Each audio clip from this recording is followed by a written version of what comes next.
Que le Seigneur soit béni. Amen. Merci Seigneur pour ces instants. Ici, mon cœur est touché. Je vois que la famille de Dieu est grande. Même si on va à droite, à gauche.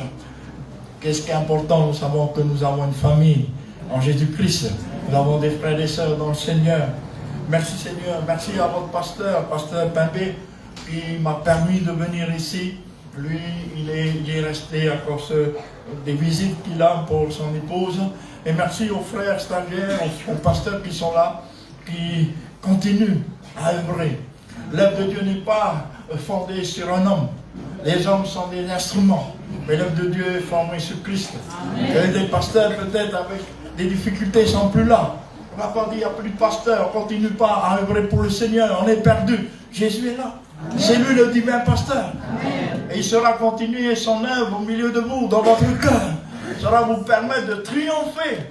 David dit dans ce psaume, je passe par la vallée de l'ombre de la mort. On peut passer par des moments difficiles où on se dit, est-ce qu'on va s'en sortir? Mais si tu es dans le Seigneur, la Bible dit, ne crains point, je suis avec toi. Ton bâton et ta houlette me rassurent.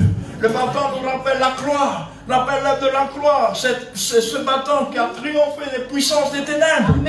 Et Jésus est mort, mais il est ressuscité, il a dépouillé les œuvres du diable. Mais la houlette nous parle de moyens pour nous ramener à Christ, pour nous permettre d'être dirigés. Si on s'écarte, de revenir. La houlette nous parle de la parole de Dieu. Que le Seigneur nous bénisse encore ce matin. J'ai prié le Seigneur, montre-moi quoi apporter. Ça a été difficile. Même encore maintenant, je suis encore, Seigneur, guide. Montre-moi vraiment là où tu veux que, Seigneur, le besoin de ton peuple, le besoin de chacun d'entre nous. Dans Proverbe au chapitre 4, il est dit ceci, juste pour introduction. Dans Proverbe chapitre 4, verset 23, il est dit ceci. Garde ton cœur, plus que toute autre chose, car de lui viennent les sources de la vie. Garde ton cœur. Gardons notre cœur. Notre cœur qui a été purifié. Notre cœur qui a été sanctifié, justifié. Le garder de quoi? De tout ce qui a été enlevé. De cette mauvaise nature, de ces mauvais sentiments. Pourquoi? Parce que les choses peuvent revenir. Ces choses peuvent revenir. On peut accomplir, on peut chanter, on peut prêcher, on peut faire de l'évangélisation. Ça, c'est les œuvres. Mais avec quel état de cœur? On peut chanter, on peut jouer la musique. Amen. Mais avec quel état de cœur? Le monde regarde à l'apparence. Et on peut montrer des apparences trompeuses au monde. On peut faire croire qu'on est spirituel alors que depuis un certain temps on n'est plus. On peut faire croire que tout va bien alors qu'il y a des choses qui ne vont pas. On peut cacher les choses. Mais Dieu le voit. La Bible dit dans Proverbe chapitre 28, verset 13, celui qui cache sa transgression ne prospère pas. Mais celui qui l'avoue et la délaisse, alors Dieu lui donnera la récompense. Ce matin, le Seigneur veut que nous puissions regarder au-delà de ce qu'on peut montrer dans l'apparence. Dieu veut nous ramener à l'état de nos cœurs. Quel est l'état de ton cœur ce matin? Qu'est-ce que le Seigneur voit dans ton cœur ce matin? Au-delà des mots, au-delà de ton service, quelles sont les motivations de ton cœur? Quels sont les sentiments réels de ton cœur? Cela est très important. C'est là le vrai disciple. Le vrai disciple doit ressembler à son maître. Pas simplement dans la puissance, mais dans l'attitude. Un des versets qui définit Jésus-Christ, c'est, je pense, c'est dans Matthieu 28, à la fin où il dit, je suis doux et humble de cœur. Il ne met pas en avant la puissance. Il ne met pas en avant le miracle. Il ne met pas en avant les membres qui est ressuscité. Il met en avant l'attitude de cœur. Et la Bible dit que le disciple doit ressembler à son maître. Et parfois, pour nous ressembler à son maître, c'est au nom de Jésus, lève-toi et marche. Satan, dégage. Prier et le miracle. Oui, c'est une partie. Mais la vraie chose qui définit le disciple, c'est pas tant les œuvres, parce que le diable peut en faire. C'est l'attitude de cœur. C'est une vie conforme à la parole de Dieu. C'est une vie dans la sainteté, dans la sanctification, dans la pureté. Et ça, le diable ne peut pas l'avoir. Le diable peut faire les choses, les miracles, pour nous tromper. Mais la vie qu'il donne n'est pas une vie conforme. Et peut-être pour nous, il y a des moments où on se dit, il n'y a pas de puissance. Dieu connaît. Mais ce qui est important, est-ce que l'état de ton cœur est conforme? Si l'état de ton cœur est conforme, la puissance va venir. Mais Dieu sait à quel moment intervenir. Et Dieu veut voir, est-ce que nous venons à Christ pour ce qu'on peut recevoir, pour la puissance, ou on vient vers lui? Désintéressement. Que tu donnes, que tu ne donnes pas. Qu'on passe par des moments bénis, qu'on passe dans la disette. Paul dit, que je sois dans la disette, que je sois dans l'abondance. J'ai appris à vivre comme ça. Je prie tout par celui qui me fortifie. Nous ne marchons pas par rapport à ce que nous recevons. Que nous ne recevons pas. Nous sommes attachés à Christ. Et c'est ça parfois que le Seigneur veut voir. Et ce matin, le titre du message ce matin, c'est les bons sentiments que doit avoir un disciple de Jésus. Quels sont les sentiments qu'il y a dans nos cœurs en tant qu'enfants de Dieu, en tant qu'Église, en tant que serviteurs de Dieu, en tant que ceux et celles qui servent le Seigneur? Quels sont nos sentiments? Peut-être au niveau du service, tout est OK, mais au niveau du cœur, comment est notre cœur? Tu as une voiture, tu nettoies l'extérieur, c'est bien. Mais si tu ne te préoccupes pas du moteur, si tu ne regardes pas le niveau de l'eau, si tu ne regardes pas le niveau d'huile, bien que ta voiture est jolie, elle va tomber en panne. Ça ne veut pas dire qu'il faut négliger l'extérieur. Parce que Dieu nous dit, nous sommes une lettre. Et les gens regardent, est-ce que cette lettre correspond à Christ? Il ne s'agit pas de faire n'importe quoi extérieurement. Notre corps est le temple du Saint-Esprit. Mais nous devons voir les deux, l'ensemble. Regardez l'eau dans le moteur. L'eau correspond à quoi? L'eau de la parole de Dieu. Quel est le niveau de l'eau de la parole de Dieu dans ta vie? Si l'eau baisse dans le radiateur, ça va exploser le moteur. L'huile nous parle de l'onction du Saint-Esprit. Quel est le niveau de l'onction de l'Esprit en toi? S'il n'y a plus d'Esprit, tu vas marcher dans les ténèbres. Car l'Esprit de Dieu est le seul qui nous conduit dans toute la vérité. S'il n'y a pas l'Esprit, on ne va pas comprendre la vérité. Et on ne va plus vivre dans la vérité. On ne va plus prêcher un message vrai. On ne va plus être des authentiques disciples. Alors ce matin, regarde le niveau. Regarde le niveau. S'il manque de l'eau, de la parole, reviens à la parole. Si depuis un certain temps, tu ne lis plus la parole. Prier, oui. Mais si ta prière n'est pas conduite dans la parole de Dieu, ta prière peut être en suspens. Proverbe toujours 28, verset 9. Si tu détournes tes oreilles de la parole de Dieu et que tu ne veux pas obéir, même ta prière est une abomination. Prier, oui, mais prier en conformité à la parole de Dieu. Sinon, nos prières sont en suspens. Que le Seigneur nous aide. Et pour voir si nos sentiments sont bons, pour voir peut-être rajuster nos sentiments ce matin par rapport à Dieu, et surtout par rapport aux uns et aux autres. Quand on est dans une famille, un homme et une femme, 200 personnes, des fois c'est pas facile, les sentiments. On a des enfants encore plus difficiles. Là on est une église, avec des comportements, des caractères différents. Et avec tout ça, qu'est-ce qui nous réunit? Jésus. Mais qu'est-ce qui va faire qu'on va s'emboîter? C'est que ton cœur a été transformé. Le mien a été transformé. Le tien a été transformé. Ce sont nos sentiments. Si nos sentiments n'ont pas été transformés, je peux avoir le talent, mais je ne veux pas pouvoir te supporter. Je ne vais pas t'accepter. Et même je vais être jaloux de toi. Je ne veux pas te voir dans mon équipe. Pourquoi? Les sentiments. Mais si les sentiments sont transformés comme le Seigneur, alors il n'y a aucun problème. Je ne veux pas te voir comme un concurrent, comme un compétiteur. Je veux te voir comme un allié. Je te vois comme un complément dans ma vie. C'est là d'important. Sinon, on va exclure, on va rejeter, on va vouloir être une star. Dans l'église, il n'y a pas de star. On est des instruments qui travaillent pour Dieu. Dans la place et la fonction que Dieu nous a donnée dans le corps. Point. Et c'est comme cela que l'œuvre de Dieu va avancer. Alléluia.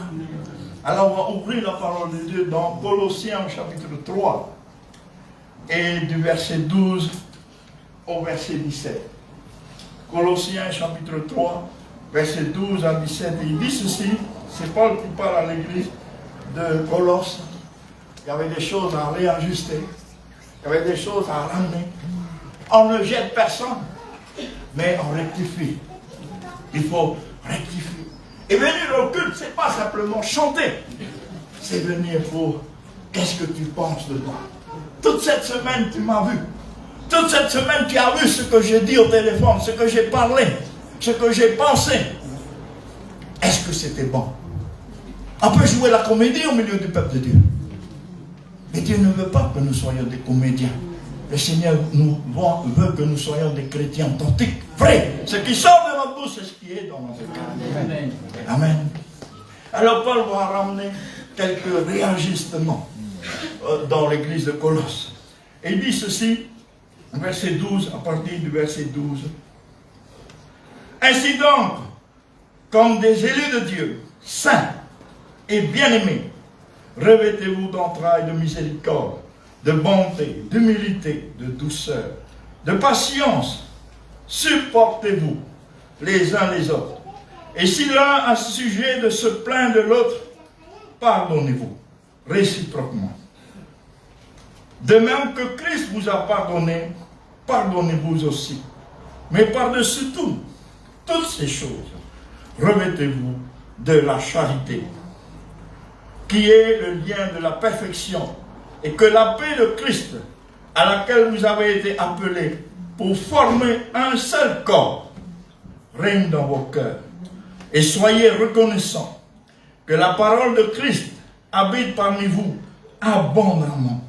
Instruisez-vous et exhortez-vous les uns les autres en toute sagesse, par des psaumes, par des hymnes, par des cantiques spirituels, chantant à Dieu dans vos cœurs, sous l'inspiration de la grâce.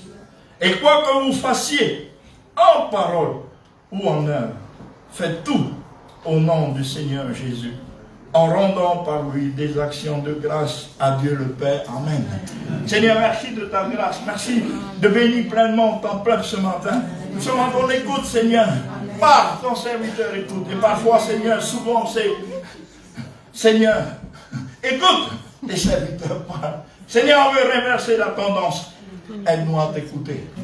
Et que tu t'aides à disposer nos cœurs pour, Seigneur, que ta parole œuvre en nous. Merci de bénir, Seigneur. Merci de confirmer ta parole par des signes et des miracles. Nous avons tous une maison. Mais parfois, qu'est-ce qu'il faut faire? Il faut balayer dans la maison. Parce que si on ne balaye pas, si on ne fait pas le ménage, ça va devenir du désordre. Et dans l'église, c'est pareil. Le Seigneur a besoin de faire du ménage. Pour enlever ce qui n'est pas, qui va détruire la bonne cohabitation des uns des autres. Et même la cohabitation du Saint-Esprit. Parce que le Saint-Esprit, il peut être attristé. Et si le Saint-Esprit est attristé, et qu'il n'arrive pas à convaincre tout à nouveau nos cœurs, ou bien que nos cœurs ne se laissent pas être convaincus, est-ce que le Saint-Esprit va sortir? Un peu comme dans l'église de Laodicée. Des fois on prend cette parole pour l'évangélisation. C'est une parole adressée à l'église. Jésus était dehors. Pourquoi? Parce que ce que l'église faisait n'était pas conforme. Pas l'œuvre, mais l'état des cœurs. Alors Jésus était là, frappe pour revenir dans son église. Que le Seigneur nous aide. On peut attrister, mais si l'Esprit nous reprend, que nous puissions puisse nous repentir, nous ressaisir. À les passages de la parole de Dieu dans l'Ancien Testament, il y a 3 personnes qui ont été remplies du Saint-Esprit, qui ont été des personnes qui ont œuvré pour le Seigneur. Mais il y en a 2 qui ont perdu l'Esprit de Dieu. Le 3e aurait pu le perdre. Mais quand Dieu lui a parlé, il ne s'est pas justifié, il s'est repenti. Le premier, c'est Saül. Le roi Saül a été loin de Dieu. Mais à un moment donné, il s'est pris des ailes. Le prophète Samuel lui a dit, attends, je vais arriver pour offrir le sacrifice. À cette époque, il n'y a pas de téléphone, il n'y a pas de voiture pour appeler. Samuel a dit 7 jours. Oui. Et Saül a regardé 7 jours. 7 jours, le prophète n'est pas venu. C'est moi qui prends la relève. Il n'a pas reçu le feu vert de Samuel. Il n'a pas reçu le feu vert de Samuel.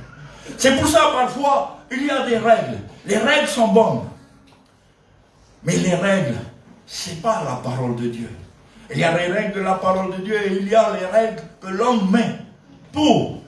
Samuel a dit, je reviens dans 7 jours. Dans sa tête, je reviens dans 7 jours. Mais on n'est pas maître des circonstances. Et dans 7 jours, on n'est pas arrivé. L'autre, il a dit 7 jours. Le prophète n'est pas venu, c'est moi. Non.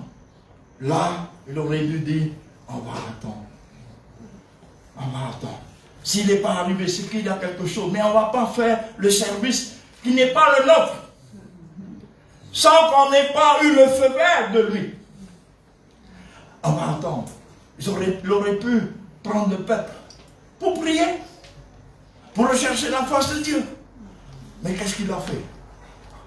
Il a choisi ce moment pour s'afficher. Frères et sœurs, ne nous élevons pas nous-mêmes. Celui qui s'élève sera abaissé.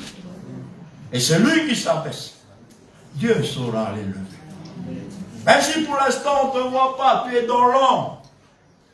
Si tu restes à un moment ou à l'autre, le Seigneur saura te permettre d'émerger. Et il l'a fait. Et quand Samuel est arrivé, et pourquoi tu as fait ça? Et le peuple s'est agité, j'ai pensé que, tu vois, il attendait les applaudissements de Samuel. Samuel dit, non, tu n'es pas à toi de le faire. C'est justifié. Et c'est tellement justifié que l'Esprit de Dieu est parti de lui. Bien qu'il était toujours roi, humainement parlant, mais il n'avait plus l'onction. Dieu avait mis l'onction sur David. Mais David va attendre. Et c'est ça aussi le bon sentiment. À plusieurs fois, David aurait pu supprimer Saül. Parce que Saül faisait tout pour supprimer David. Il ne voyait pas en David un complément. Il ne voyait pas en David un collaborateur. Il voyait en David un ennemi. Frères et sœurs, ne nous voyons pas comme des compétiteurs. Ne nous voyons pas comme des ennemis. Nous sommes des collaborateurs. Ce que toi tu n'as pas, l'autre là. Ce que l'autre n'a pas, toi tu as. Et là, Saül, sans savoir, va rentrer dans la caverne où se trouvait David. Et les soldats qui étaient avec David, David, c'est évident. Dieu te l'envoie. C'est évident, David. Dieu te l'envoie. Dis-moi, donne-moi le feu vert, je la barre là même. C'est évident. Et peut-être évident humainement parlant. Mais est-ce que c'est la volonté de Dieu? C'est pas parce qu'il y a des choses évidentes pour nous que c'est la volonté de Dieu. Tant que tu n'as pas consulté Dieu, tant que tu n'as pas recherché Dieu, même si pour toi ça te paraît évident, avant d'agir, recherche Dieu. Et qu'est-ce que David va faire? David a recherché Dieu. Et David va dire, je ne toucherai pas à loin de l'Éternel. David n'était pas pressé de prendre le trône. David restait dans le temps de Dieu. La deuxième personne qui va perdre l'onction de Dieu, c'est Samson. Samson a été consacré dès le ventre de sa mère. Et il a été un juge en Israël. Mais faisons attention que les exploits que nous faisons dans le Seigneur nous fait pousser des ailes. Et Samson ne va plus suivre la parole de Dieu. Il va suivre son instinct. Il va commettre les péchés. Il va commettre l'adultère. Ensuite, il va aller vers une prostituée. Et là, le Seigneur n'a pas lâché tout de suite. Des fois, on peut dire, mais même si je suis dans le péché, j'annonce la parole de Dieu, les gens sont touchés, je prie, les gens sont guéris. Ça ne veut pas dire que Dieu approuve, mais Dieu te laisse encore un délit pour que tu te repentes. Et là, Samson n'a pas compris les choses. Il va dire, je m'en sortirai comme d'habitude. Et là, plus de force, c'est terminé. Le signe de sa sanctification, qui était les cheveux longs, a été coupé. Ce n'est pas dans les cheveux qu'il y avait de la puissance, mais c'est le signe des Naziréens de cette époque. Il n'a pas veillé. Et la Bible dit, Samson ne savait pas que l'Esprit de Dieu s'est retiré de lui. Sans Dieu en nous, on n'est rien. Le troisième, c'est David. David a commis adultère. Mais quand le prophète Nathan est venu, il lui a raconté l'histoire de la brebis. Un propriétaire, beaucoup de brebis, et un homme, une seule brebis. Et le propriétaire a reçu des invités. Alors il aurait pu prendre des brebis de son cheptel. Il a pris la brebis de celui qui en a une seule. Et David a été furieux. Il a dit, cet homme doit mourir. Et Nathan dit, cet homme, c'est toi. Qui a pris la brebis de cette personne, de Uri. Mais David s'est repenti. Et dans le psaume 51, David demande pardon. Et il sait que son péché peut enlever l'Esprit de Dieu. Il a vu sur Saül. Mais il va se repentir, il dit, ne me ôte pas ton esprit. Mais il y a eu quand même des conséquences de ces actes. Alors que le Seigneur nous aide, les sentiments de David n'étaient plus purs. Tout a commencé par les sentiments. La convoitise. Ensuite, la haine. Masquer les choses par mettre Uri au plus fort du combat. Dieu voit toutes choses. Faisons tout pour garder l'onction du Saint-Esprit. Que nos sentiments soient conformes à Dieu. Donc le premier sentiment qu'un disciple doit toujours avoir dans son cœur. 1. Apprendre à se supporter. Apprendre à se supporter les uns les autres. Supporter en priant pour l'un et pour l'autre. Mais se supporter aussi dans le sens supporter. Il y a le mot support. Être capable de pouvoir soutenir l'autre. Et de dire, si le soutien, c'est lui qu'on va voir, c'est lui qu'on va applaudir, c'est lui qui va être vu, alors je ne le soutiens pas. Parce qu'en définitive, c'est moi qui fais tout.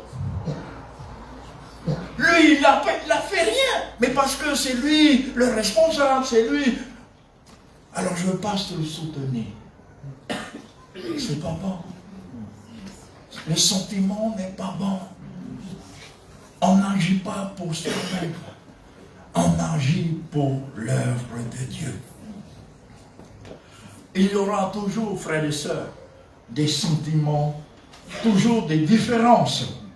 Mais comme dit la parole de Dieu, dans Romains chapitre 15, verset 1, nous qui sommes forts, toi qui penses que tu es fort spirituel, merci Seigneur, qui a grandi peut-être plus vite que l'autre. Mais ce n'est pas pour dominer l'autre, c'est pour aider l'autre à aller dans la vie. devons supporter les faiblesses de ceux qui ne le sont pas et pas nous complaire à nous-mêmes. Pour que les sentiments de Jésus puissent se manifester en nous, ce n'est pas au travers de notre propre force, mais c'est au travers de notre relation avec Christ. Les sentiments qui sont de Dieu se trouvent en Christ, se trouvent en l'Esprit Saint. Ce n'est pas dans le monde que tu vas trouver les bons sentiments. C'est en Christ. Alors nous voulons voir les sentiments de Jésus en nous, le caractère de Jésus se développer en nous. Approche-toi et attache-toi et demeure en Christ. Et les fruits de l'Esprit se verront dans ton cœur. Ce n'est pas simplement la prière. Si tu pries pour que ton cœur change, mais tu ne fais pas le pas de te rapprocher de Christ, le sarment, loin du cep, ne portera pas de fruits. Il faut que le sarment soit rattaché au cep. La parole de Dieu dit dans Zacharie chapitre 4 verset 6, ce n'est ni par puissance, ce n'est ni par force, mais c'est par mon esprit. Et comment l'esprit agité? Acte 5, verset 32. C'est un verset important de foi qu'on néglige. Acte 5, verset 32. L'Esprit Saint est donné à ceux qui n'écoutent pas. C'est ça? À ceux qui font n'importe quoi. C'est ça? L'Esprit Saint est donné à ceux qui... S'il n'y a plus d'obéissance dans ta vie, tu as triste le Saint-Esprit. Et les sentiments de ton cœur vont changer. Et peut-être ce matin, Dieu parle à quelqu'un. Alors ce matin, Dieu ne te juge pas. Car Dieu est venu pour nous.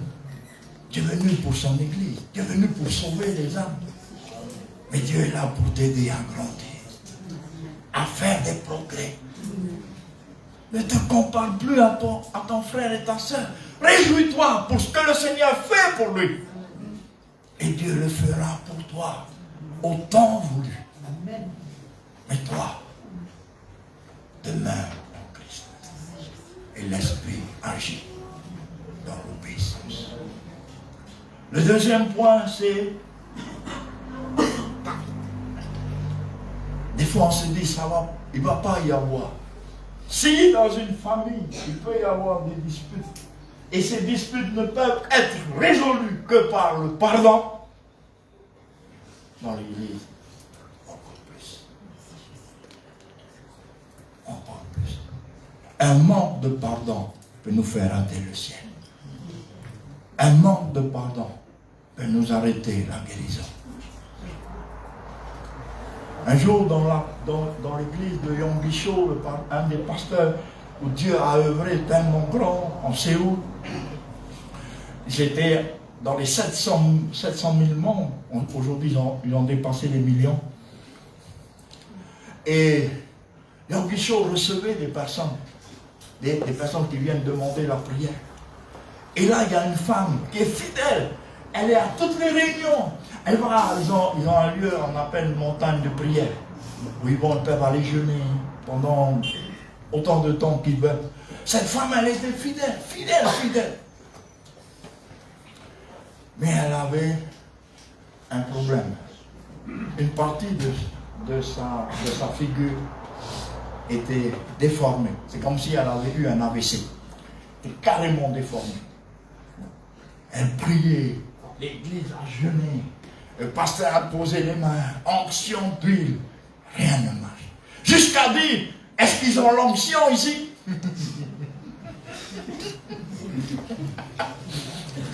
Et des fois, on peut avoir cette pensée. Non, pasteur, est-ce qu'ils ont l'onction? Ils prient, rien ne marche. Je vais sur Internet, je vois, je vais aussi aller là-bas. Reste là. Tu vas dépenser de l'argent pour rien. Reste là. Parfois, ce n'est pas l'onction qui manque sur le serviteur de Dieu. C'est l'état de ton cœur qui n'est pas en conformité. L'onction sur l'homme de Dieu est là. L'Esprit de Dieu est là. Mais il ne peut pas répondre à ta prière parce que tes sentiments en tant que chrétien ne sont pas bons. Et là, Yom Bichot ne mourra plus. Il dit à sa secrétaire, la secrétaire l'appelle. Pasteur, il y a une telle qui arrive. C'est pas qu'il ne veut pas la recevoir, il est épousé, il ne sait plus comment faire. Des fois en église, des fois on épuise nos pasteurs. On les prend pour des supermans. Ils ne sont pas Jésus, ils sont que des instruments. Avant de dire, mais pas d'action, regarde un peu ton cœur, c'est ok? Oh, cette marque de voiture, ça ne marche pas. C'est quoi ce truc-là? Le problème, c'est pas la voiture, t'as pas mis l'eau, t'as pas mis l'huile. Il y a la part du concessionnaire, il y a la nôtre.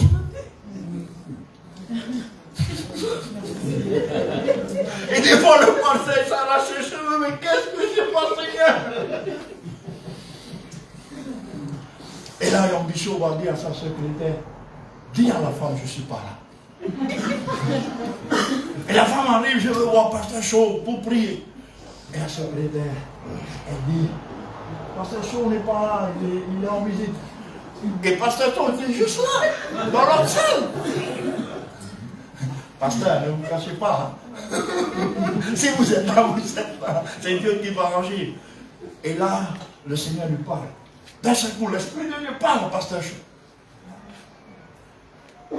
Rappelle, ta secrétaire, il dit, tu vas la recevoir. Mais Seigneur, comment je vais faire? Tu vas la recevoir. C'est moi qui vais te diriger cette fois-ci.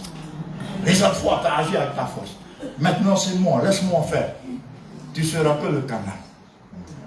Il appelle sa secrétaire. Hé, voilà, ah, il est arrivé. Et Pasteur Chaud la reçoit. Et là, Pasteur Chaud, Seigneur, tu agis. Il commence à parler, comment ça va, où ça. Et puis d'un seul coup, le Seigneur dit, demande un peu, comment va son fils? Ah, mon fils, il va bien. Comment va tel? Comment va tel? Comment va tel? Et comment va ta belle-fille? Ah, celle-là, je ne peux pas la supporter, elle a volé mon fils. Le problème venait de là. Elle avait de la haine pour sa belle-fille depuis des années. Un manque de pardon. Et ça bloquait la prière. Jusqu'à un point, même Yom Bichot a douté. Et là, le Seigneur lui dit, amène-la à la repentance. Et petit à petit, ah oui, je vais pardonner, c'est difficile. Et jusqu'à un moment, elle a dit, je pardonne. Ils avaient les yeux fermés tous les deux. Je pardonne à ma belle-fille. Sans le savoir. Au moment où elle a demandé pardon, le visage a été remis. Frères et sœurs, des fois, ce n'est pas le manque d'action. C'est notre manque d'obéissance. Notre manque de pardon. Le pardon, c'est pas. C'est à toi la faute. C'est toi qui pardonnes. Mais si je suis pour rien, alors je ne pardonne pas. Le pardon, c'est pas qui a la faute. Le pardon, c'est faire comme Christ. Jésus n'a rien fait à la foule, mais il a pardonné.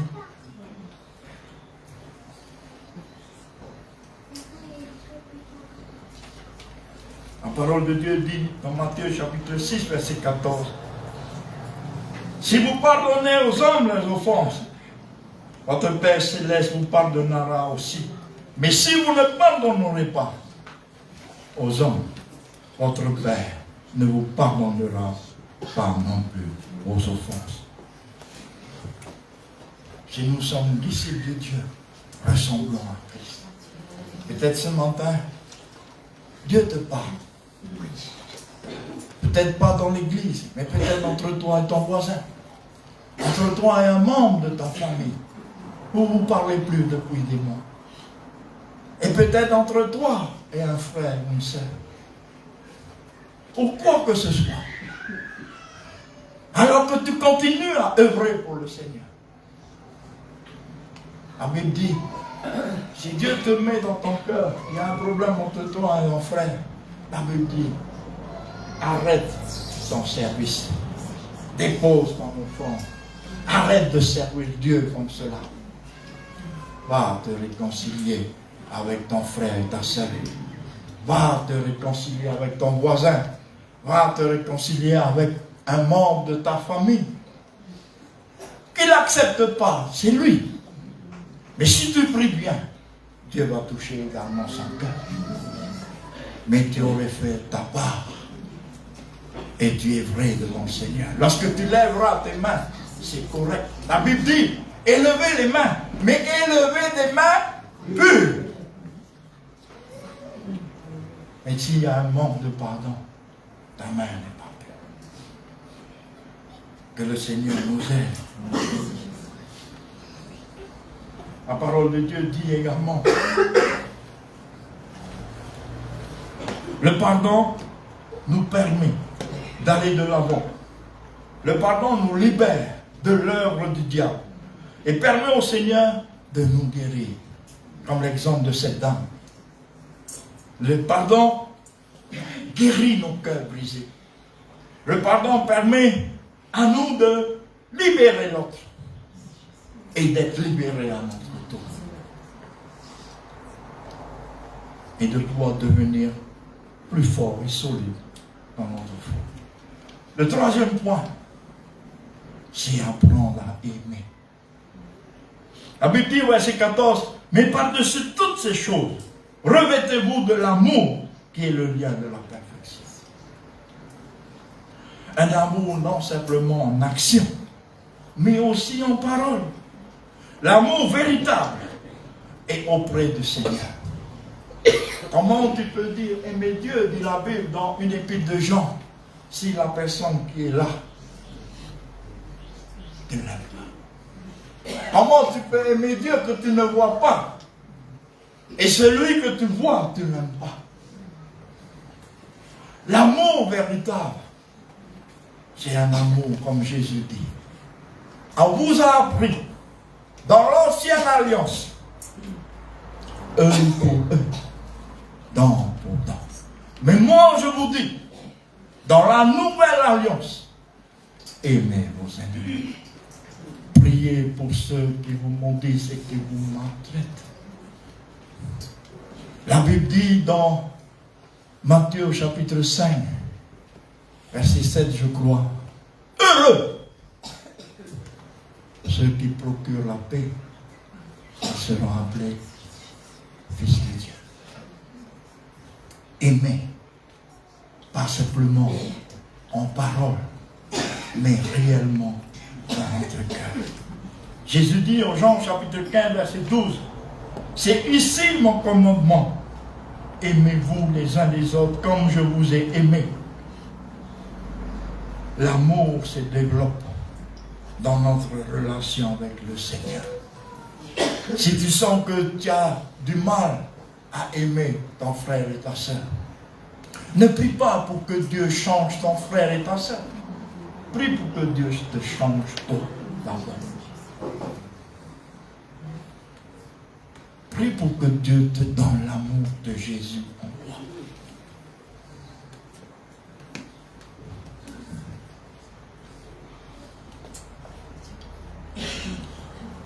L'amour de Dieu n'est pas toujours un amour qui va dans le sens du poids.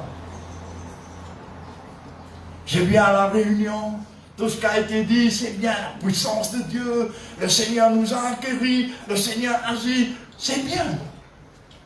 Mais si l'état de ton cœur depuis un certain temps est en détour par rapport à Dieu, ce n'est pas ces paroles qui vont transformer ton cœur. Au contraire, tu vas sortir de ce lieu, toujours avec les mêmes travers. Il faut à un moment donné, comme nous vis-à-vis de nos enfants, à un moment donné, prendre l'autorité et de dire ça, il ne faut plus le faire. Et la Bible dit dans Hébreux 12, Dieu châtie celui qu'il aime. Et la correction fait partie de l'amour de Dieu. Si Dieu ne corrige pas, ça va être des désordre dans sa maison. Mais si Dieu corrige, c'est pour notre bien. À nous d'accepter la correction. La Bible dit ceci, Dieu a inspiré sa parole dans 2 Timothée 4 verset 16-17 ou 3, 16-17. La parole de Dieu est là pour nous corriger, nous convaincre. Pourquoi faire? Afin que l'œuvre de Dieu soit accomplie pour faire l'œuvre de Dieu. On ne fait pas l'œuvre de Dieu n'importe comment. L'homme regarde à l'apparence, Dieu regarde dans ton cœur. Et Dieu veut que ça soit adéquat entre le cœur et l'apparence.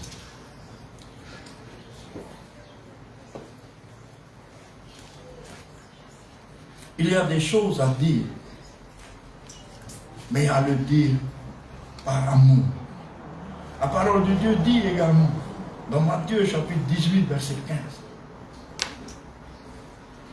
il ne s'agit pas de poignarder les uns les autres. Il s'agit de tout faire pour permettre à celui peut-être qui s'est égaré de ressentir l'amour dans notre cœur pour lui et de voir dire, ah, c'est bien qu'il est parti me faire de l'homme celui-là depuis un certain temps. C'est pas bon de parler comme ça. Mais de dire mon cœur est peiné de voir mon frère, de voir qu'on a dû arrêter son service. Mon cœur est peiné. Et je vais tout faire pour permettre à ce frère de revenir. Et la parole de Dieu dit dans Matthieu chapitre 18, verset 15, si ton frère a péché, va et reprends-le entre toi et lui seul. On ne va pas dévoiler les choses aux gens. Reprends-le entre toi et lui seul. S'il t'écoute, s'il t'a bien prié avant d'aller le voir, son cœur sera disposé. Et ressentira l'amour dans ton cœur. S'il t'écoute, tu as gagné ton frère. Que le Seigneur nous bénisse. Et pas, il est parti, je suis content. Dieu, tu l'as enlevé. C'était ça. Je ne le ressentais pas bien. C'est pas bon.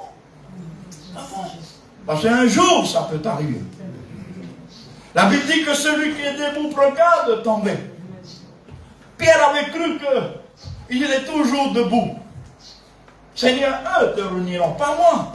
Parce qu'il a parlé comme ça, il s'est mis en faiblesse. S'il avait dit, Seigneur, si tu parles de reniement, c'est que tu vois que je vais te renier. Moi, je ne pense pas te renier, mais tu me dis que je vais te renier. Alors, Seigneur, aide-moi à ne pas te renier. Des fois, on entend la parole de Dieu, on se dit, c'est pas pour moi cette parole, c'est pour l'autre. Détrompe-toi. Dieu sait par quel chemin tu vas aller. Et si tu n'acceptes pas cette parole, comme Pierre, toi aussi, tu fais partie des disciples. Ton langage te trahit. Ah, moi, je n'ai jamais connu, c'est pas. Mais heureusement, l'amour de Dieu a ramené Pierre. Que le Seigneur nous aide. Et dans Romains chapitre 12, verset 9 et 10, il dit que la charité soit sans hypocrisie. Ayez le mal en horreur. Attachez-vous fortement au bien. Par amour fraternel, soyez pleins d'affection les uns pour les autres. Par honneur. Ah, c'est pas mon problème. Oui et non. On fait partie du même corps. Quand il y a un bobo sur le pied, tu ne dis pas, ah, c'est pas la main, c'est pas grave. Tu vas vite soigner. Parce que si tu ne soignes pas, tout le corps va tomber malade. Nous sommes un dans le corps de Christ. On n'est pas là pour faire la police dans les uns et les autres, mais on est là pour se soutenir. Et même parfois veiller les uns sur les autres. Et là, il dit ceci, par amour fraternel. Soyez pleins d'affection les uns pour les autres, par honneur. Usez de prévenance réciproque. Tu peux aller voir ton frère et lui parler avec amour. Frère, depuis quelque temps, je remarque que tu as fait alliance avec telle personne. Et depuis que tu as fait alliance avec cette personne, tu viens de moins en moins à l'église. Frère, fais attention, reviens. Et peut-être là, il va oublier son cœur, oui. Je te dis merci d'être venu, parce que moi j'étais en train de prier, Seigneur, aide-moi. Envoie quelqu'un. Et c'est toi qui es venu ce matin. Je ne sais plus comment faire. Je me suis engagé, il y a des compromis. Mais le Seigneur peut briser les compromis. Et la Bible dit que si deux sur la terre s'accordent pour demander une même chose, Dieu répond. Et voilà que tu es venu avec un peu d'appréhension. Et sans savoir que le frère demandait déjà de l'aide. Et là, vous vous accordez. Dieu brise les chaînes. Dieu brise les mauvaises alliances. Dieu redonne la liberté. Dieu ramène sur le droit chemin. Amen. Amen.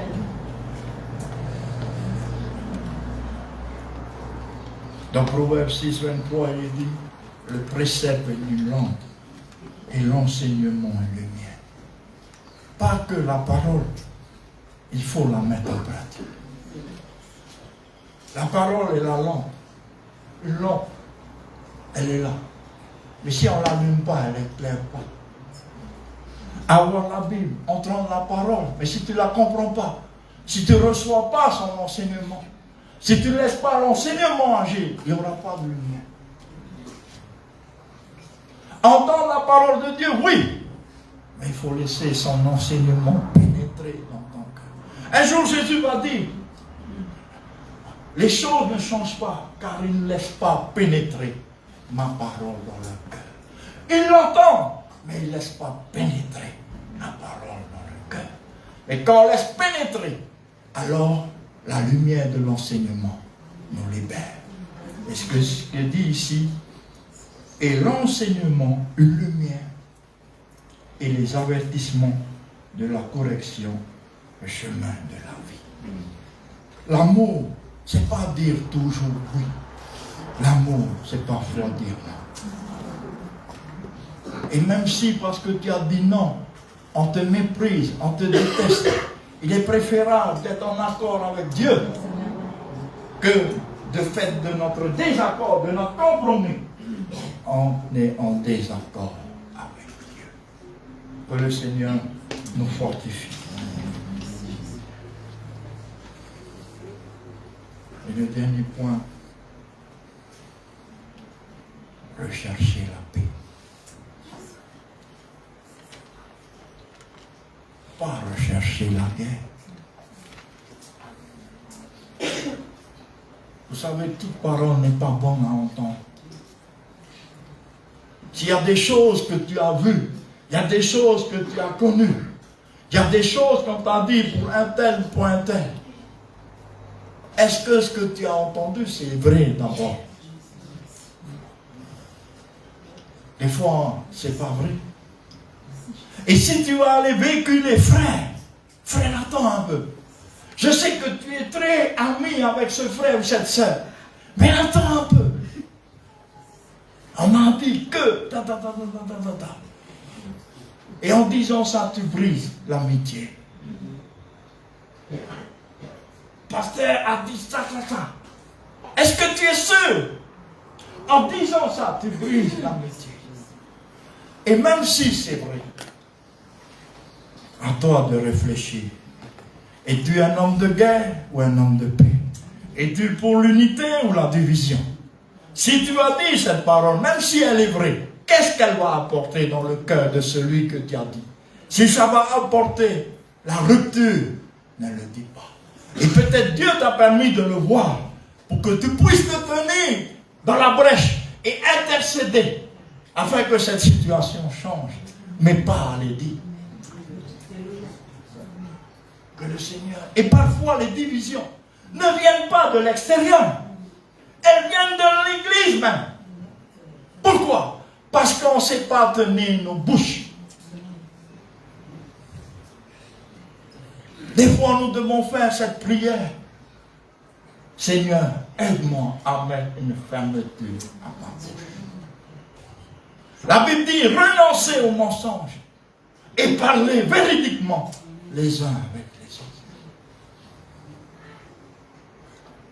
Que l'attaque vienne de l'extérieur, oui, mais faisons tout que l'attaque ne vienne pas de moi. Faisons tout que ma bouche ne soit pas une bouche pour diviser. Même si c'est vrai. Prie. Et Dieu saura ramener des choses dans l'ordre. Soyons des instruments de paix. Protégeons le corps de Christ des mauvais sentiments qui peuvent venir de nos propres cœurs. Dans 2 Thessaloniciens, chapitre 3, verset 16, j'ai dit que le Seigneur de la paix, pas le Seigneur de la guerre, le Seigneur de la paix vous donne lui-même la paix en tout temps. Et dans Romains, chapitre 12, verset 18, s'il est possible, autant que cela dépend de vous, soyons en paix avec tous les hommes. Amen. Que le Seigneur nous aide à contrôler notre bouche. Le bonheur ne dépend pas tant des choses matérielles. Des fois, on utilise ce verset Matthieu 6, 33. Cherchez premièrement le royaume de Dieu et sa justice, et toutes les choses vous seront données par-dessus. Et on pense aux choses matérielles. Avoir une nouvelle voiture, avoir un meilleur travail, avoir telle ou telle situation, pouvoir avoir les finances pour voyager. Oui, mais ça c'est terrestre. Cherchez premièrement le royaume de Dieu et sa justice et toutes les choses. Nous, enfants de Dieu, la Bible dit, amassez-vous des trésors dans le ciel. Ne vous amassez pas des trésors là où le voleur va voler. Ça ne veut pas dire qu'on doit vivre dans la pauvreté. Non. Mais affectionnons aux choses d'en haut. Seigneur, je te prie, aide-moi à grandir spirituellement. Aide-moi à te mieux te ressembler. Seigneur, je fais le bilan dans mon cœur. Je vois que je suis encore très caractériel. Je vois que je suis encore très méchant. Je vois qu'il y a toujours la jalousie. Alors Seigneur, viens. Je sens que je suis toujours attiré aux choses charnelles. Je vais au bingo. Je vais au casino. Je vais... Seigneur, aide-moi. Aide-moi, Seigneur. Là, toute chose, toute force, toute victoire, toute réponse, toute délivrance viendra. Si le Fils vous affranchit, vous serez les. Seigneur, tu vois, depuis il y a Internet, je regarde pornographie. Mais Seigneur, tu comprends pourquoi je regarde pornographie? C'est pour mieux aimer ma femme ou mieux aimer mon homme. Faux. La Bible dit, si tu convoites une femme et que tu veux faire quelque chose avec elle, tu as commis un adultère. En regardant pornographie, tu convoites ces personnes et tu commets un adultère. Et tu vas détester ton mari. Tu vas détester ton homme. Ou tu vas vouloir reproduire ce que tu as vu sur ton conjoint, ta conjointe. Nous ne sommes pas des animaux. Que le Seigneur nous aide. Alors Seigneur, aide-moi. Aide-moi dans ce domaine. Personne ne le sait, je cache bien mon jeu. Mais Dieu a vu. Peut-être Dieu parle à certains de la pornographie ce matin. Pas simplement aux hommes, aux femmes aussi, aux jeunes. Qui n'a pas besoin de ça. Dieu saura pourvoir dans ce domaine, dans ta vie. Et rester libre. Alors si tu as besoin de délivrance, réponds-toi à ta place. Demande pardon, Seigneur. Et Dieu te pardonnera.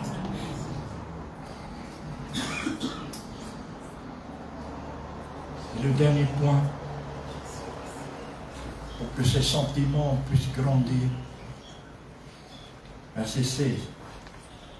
que la parole de Christ habite parmi vous abondamment.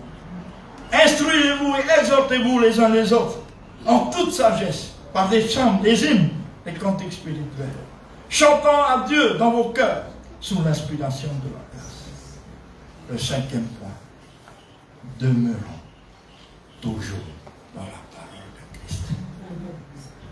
Demeurer dans la parole de Christ, c'est demeurer en Christ. Aimer la parole de Dieu, c'est aimer Jésus. Pourquoi? Parce que Jésus est la parole faite chair. Et dire aimer Jésus sans aimer sa parole, c'est pas vrai. Jésus dit dans Jean 14, 21, celui qui m'aime chante des cantiques. Non, dis pas ça. Celui qui m'aime prêche ma parole. Dis pas ça. Celui qui m'aime fait des bonnes actions. Non, dis pas ça. Bien que ces choses doivent accompagner notre vie chrétienne. Mais pour que cela vienne, celui qui m'aime gardera ma parole. Et nous viendrons, moi et mon Père, faire notre demeure chez lui. Donc si on inverse, si on n'aime plus la parole de Dieu, Dieu, l'Esprit, ne va plus faire sa demeure en nous. Que le Seigneur nous aide à mettre la parole de Dieu en pratique. Que la place de la parole de Dieu dans l'Église, dans notre vie personnelle, soit une priorité. Et comme il est dit, comme dit David dans le psaume 1, versets 1 à 4, heureux l'homme qui ne marche pas selon le conseil des méchants. Parce qu'on a le conseil de Dieu maintenant. Qui ne s'arrête pas sur la voie des pécheurs et qui ne s'assied pas en compagnie des moqueurs, mais qui trouve son plaisir dans la loi de l'Éternel. On voit ceux qui aiment la parole de Dieu, ils ne gardent pas la montre. Seigneur, c'est toi.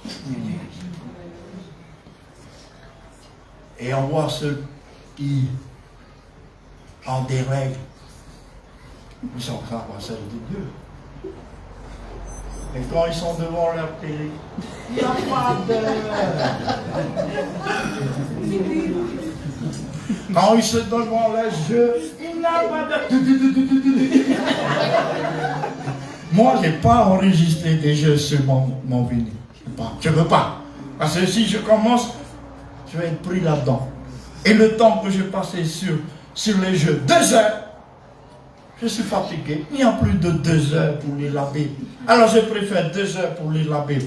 Et tellement lire la Bible que le Seigneur me dit, les jeux, tu n'en as pas besoin.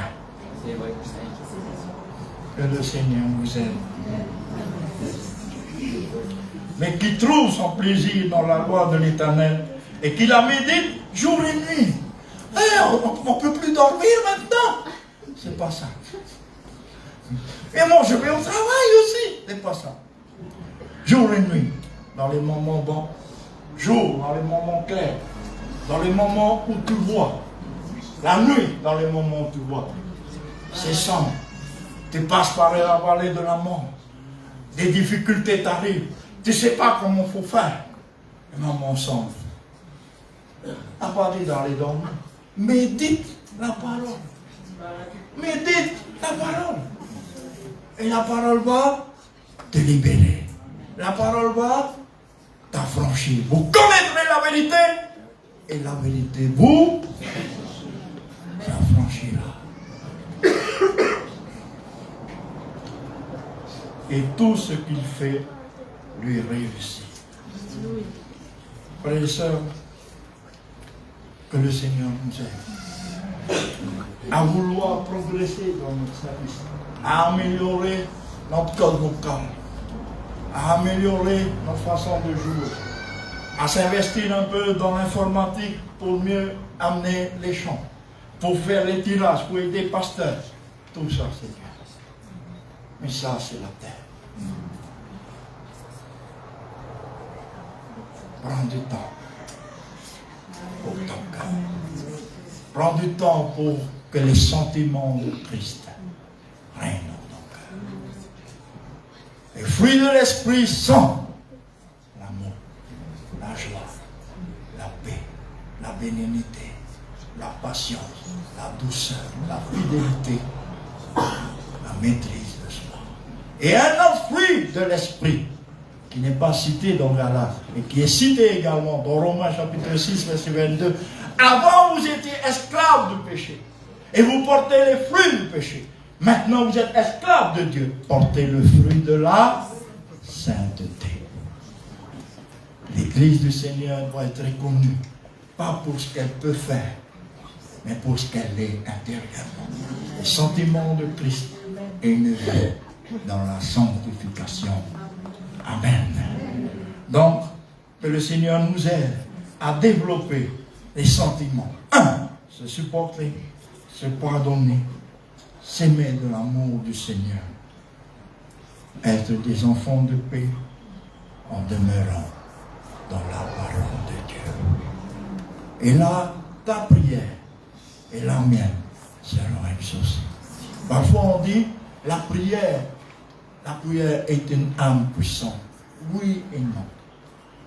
La prière n'est pas puissante. La prière est le canal qui permet, si elle correspond, elle touche Dieu, et qu'il n'y a rien qui embrouille ce canal, de libérer la puissance. Car la puissance se trouve en Dieu. Le Père, le Fils et le Saint-Esprit est dans la parole de Dieu. Si ta prière est bonne, mais le canal que tu es est embrouillé de mauvais sentiments, d'un comportement qui n'est plus chrétien, ta prière est bonne. Mais on a lu tout à l'heure, dans Proverbe 28, verset 9. Si tu oublies la parole et tu te détournes de la parole de Dieu, même ta prière est une abomination. Oui, la prière, mais le canal doit être propre. Et quand c'est propre, et que nous sommes dans la volonté de Dieu, alors notre prière va libérer la puissance pour guérir le malade, la puissance pour apporter le salut, la puissance pour pardonner les péchés, la puissance qui va se manifester pour transformer nos vies. Que le Seigneur nous bénisse. Et Jésus confirme dans Jean chapitre 15, verset 7. Des fois, on s'attache à la fin de ce verset. Demandez ce que vous voudrez et cela vous sera accordé. Il n'y a pas que ça. Il y a des conditions à remplir avant. Si la prière était la puissance, il n'y a pas besoin de conditions. La prière est le canal qui nous relie à Dieu. Mais il faut que ce canal a fait sa part. Et quelle est la part de ce canal? Si vous demeurez en moi, restez attaché à Christ. Développez une relation avec Christ. Et que ma parole, vous l'en tenez compte. Vous l'appliquez dans votre vie. Si elle vous corrige, vous l'acceptez. Si vous le faites, demeurez en moi. Que mes paroles demeurent en vous. Là, c'est ok. Le canal est propre. Demande. On ne va pas demander n'importe quoi maintenant. On va demander ce qui est conforme à Dieu. Et là, cela ou cela. Parfois, Dieu ne répond pas. Ce n'est pas parce qu'il n'a pas entendu. Mais ce que Dieu a demandé n'est pas conforme à la parole de Dieu. Mais si c'est conforme, et que toi, tu es conforme à Dieu, ce n'est pas à Dieu de s'aligner à nous. C'est à nous de s'aligner à lui. Amen. Seigneur, nous te bénissons encore ce matin. Te disons merci pour ta grâce. Te disons merci pour ton amour. Te disons merci pour tout, Seigneur. Mais aide-nous, Seigneur, à grandir. On a dit, tout disciple accompli ressemblera à son maître. Seigneur, vois nos sentiments ce matin. Vois nos sentiments ce matin. Si nos sentiments, Seigneur, ne sont plus conformes, aide-nous, Seigneur, à être vrai, à faire le pas. Si Dieu t'a parlé ce matin, c'est entre toi et lui. Je ne vais pas faire d'appel pour ne pas te mettre mal à l'aise. Mais c'est entre toi et lui. Lève-toi dans ton cœur. Viens vers le Seigneur. Ne rejette pas son amour au travers de sa parole. Cela n'est pas là pour te faire du mal, mais de t'empêcher de te perdre davantage. Alors, Repends-toi dans le Seigneur. Et Dieu te bénira. Dieu te relèvera. Dieu enlèvera ces pensées de jalousie, ces pensées de compétition. Et Dieu te permettra de voir ton frère, ta soeur, ton pasteur comme des dons de Dieu pour l'œuvre de Dieu. Et comme dit Philippe, arrivé à un même point, marchons d'un même pas. Amen. Que le Seigneur vous bénisse.